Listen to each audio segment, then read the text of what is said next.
గిరివాసిక వైకుంఠ పదమంద పదినాసిక దాని కసిరమణి తగలవాగనే శ్రీ శ్రీ శ్రీ కోదండ వీరభద్రాయ నమో నమశివాయ మగనే போற்றி நமோ குருவே போற்றி ஈரார் முதமே போற்றி நமச்சிவாய மகனே பார்வதி புத்திரனே கணபதி தம்பியே வீரபத்ர நந்தனே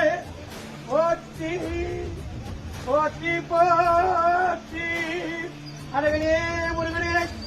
அறிவிக்கு முருகனே பழவினும் பழந்தமிழே பழவினும் பழந்தோலையிலே எங்கள் உள்ளத்தில் வாழும் மொழித்துடரே பற்றாத அருள் அருள் அருள் அருள் கடலே செல்லம் தலையும் ஏறவுதே குன்றத்திராயகனே திருத்தணியில் வாழ்ந்து கொண்டிருக்கும் கனிகமல வேளவனே வள்ளி தேவியாரின் குடியிருக்கும் 6 மலையில் குடியிருக்கும் 5ஆம் மலையில் குடியிருக்கும் கனிகமல வேளவனே எப்படை வந்தாலும் ஐயனை அனைவரும் தோல்வியே கிடையாது.